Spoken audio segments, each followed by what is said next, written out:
Okay, thank you for the opportunity to present this work here. I'm really trying to get this out there as much as possible so that people can start to think about these proposals, which are really not familiar thinking for people who are trained in the traditional way, thinking about monetary economies. This is joint work with Jeremy Bennis, my colleague at the International Monetary Fund. And so by way of introduction, I have been reading a lot of books about monetary history over the last few years. I have found that the thinking in the 1930s was in fact far more profound than the thinking that we find today.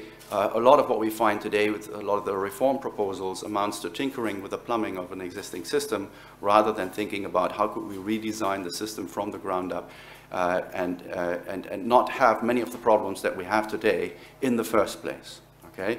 The Chicago plan was originally supported by the likes of Irving Fisher, Henry Simons, Frank Knight, Milton Friedman. Those were all giants of economic thinking in their time, and some of them were the founders of the Chicago School, which was in favor of laissez-faire in industry, not in finance. Very important distinction. And in a nutshell, what the Chicago plan proposed is the separation of the monetary and credit functions of banking by requiring that deposits and money, I can use those two terms interchangeably because in today's economy, virtually all money is bank deposits and only a tiny, tiny fraction is the printed notes in your wallet. So deposits or money must be 100% backed by public reserves. And I'm also going to adopt a very broad definition of deposits because a lot of things are money, some of them more, some of them less. I'm going to talk about all these safe liabilities offered by the financial system as money, not just about checking deposits. Okay? The other part of the Chicago plan is that credit cannot be financed by creation ex nihilo of bank deposits, and I will explain what I mean by that in case it isn't already clear to you, because that's how bank money creation works these days. Comparing the key characteristics of the Chicago plan and today's financial system provides very useful insights for policy. What would it do to transition from one system to the other? So first of all, let's understand banks. Two key insights here, or two and a half, really. The key function of money is money creation, not intermediation. Okay? The entire economics literature that you see out there today will tell you that the function of banks is intermediation. Taking the money from granny, putting it in there, storing it up, and then when somebody comes and needs it, I can lend it out to them. That is complete nonsense. Okay? The intermediation, of course, exists. Of course it exists, but it is incidental and secondary, and it comes after the actual money creation. Banks do not need to attract deposits before they lend money. Rather, they create deposits out of nowhere in the act of lending. And I'm a former bank manager. I worked for Barclays Bank for 5 years.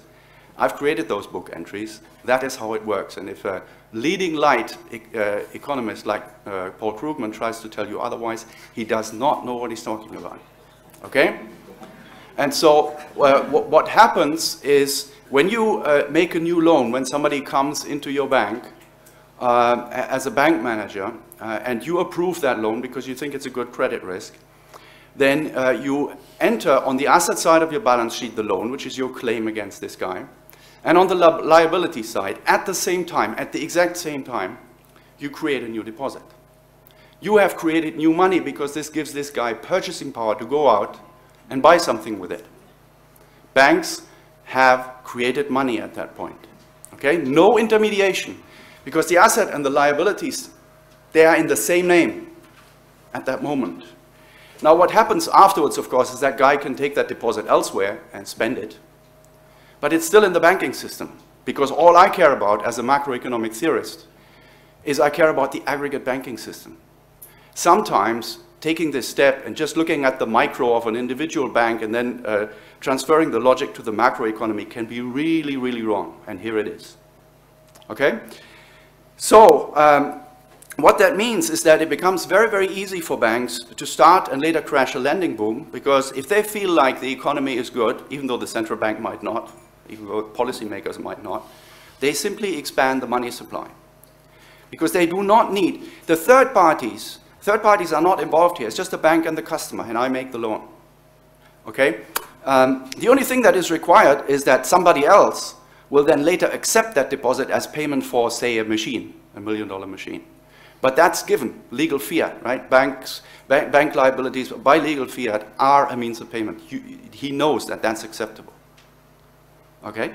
Now, there's an important corollary to this story when you think about loans for investment purposes, right? A lot of loans, like Ulf has shown, are not really for investment purposes in physical capital anymore. But those that are, let's think about those, because the academic literature still mostly focuses on those. Small fraction.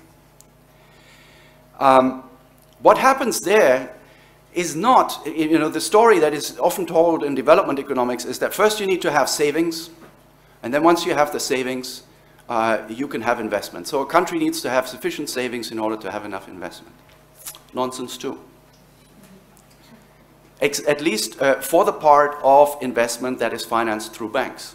Because when a bank makes a new loan, it creates new purchasing power for the investment to go ahead. The investment goes ahead. Then the investor takes his new bank deposit and gives it to somebody else who leaves it in the bank. Or maybe it takes a few more steps, doesn't matter. In the end, somebody is going to leave that new deposit in the bank. That's saving. The saving is created along with the investment. It's not that saving needs to come before investment.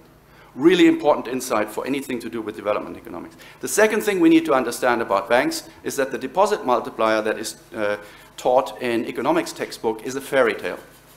I could use less polite terms. The story goes that the central bank creates narrow money, and then broad money is just a multiplier. There's a multiplier in between. It's just an endogenous result, because the banks can always lend out a fraction, and then the next bank can lend out a smaller fraction, and et cetera, et cetera. Why is this a fairy tale? Because it actually turns the monetary transmission mechanism on its head. It's actually exactly the opposite. Okay? Broad monetary aggregates lead the cycle empirically. Narrow monetary aggregates lag the cycle. And this evidence that I'm referring to is actually for the period during the 70s and 80s when the Fed in the US was trying to target monetary aggregates. Nowadays, it's not even trying to do that, right? It's using an interest rate. And when you're trying to fix an interest rate through policy, then you have to let quantities adjust accordingly. So today, under inflation targeting, it actually makes no sense to say that the central bank can have much control over these narrow monetary aggregates, over its reserves. And in fact, a 2010 paper by the Fed finds exactly that. There is no deposit multiplier in the US, none. Comes from the horse's mouth, right, from the Fed. So the bottom line is, when the banks ask for reserves, the central bank obliges, which means that the transmission starts with deposit creation, or loan creation originally by the banks, and ends with reserve creation. What that means is that banks have almost full control over the money creation process. Subject, of course, to there being a certain demand for loans, right? There have to be some profitable projects that you want to invest in. The only tool that the Fed has for affecting the money supply is very blunt. It's the policy rate. It does have an effect on the money supply, of course it does. But it's a very, very blunt tool, because you really have to bludgeon the economy to the point where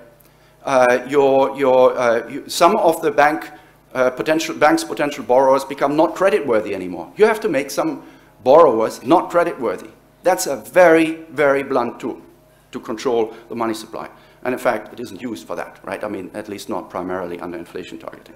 So the 6 advantages of the Chicago plan that I now briefly want to go through.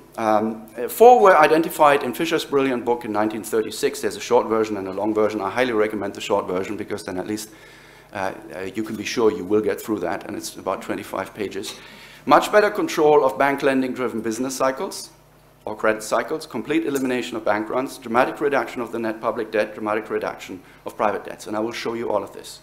And in our paper, we build actually a state-of-the-art monetary model that can compete with any academic model, except that we remove the mistake in academic models that the primary function of banks is intermediation, and we say the primary function of banks is money creation.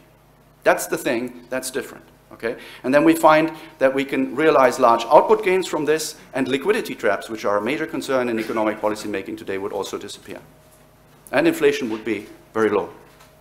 So this is also not inflationary. So, detail, complete elimination of bank runs. Monetary liabilities must be fully backed by reserves of public money. That's the essence of the Chicago plan. So it makes no sense for me to run on the bank because I know I'm going to get my money.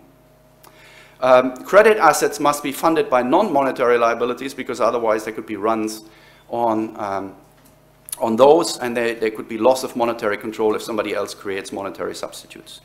For that, we would either have the credit financed by loans from the Treasury, entirely by bank equity. That's, for example, Larry Kotlikoff's proposal in limited purpose banking, or private non-monetary debts, and you need to ensure that those debts remain non-monetary. This is a bit of a technical issue. It's going to be covered in the next version of this paper that I'm going to put out on my website within a week or two, but it's perfectly feasible. The next issues are dramatic reduction of net public debt and from the numbers, the concrete numbers that I'm going to get is from 80% debt to 30% assets of the government, dramatic reduction of private debts from 180% to 90% of GDP.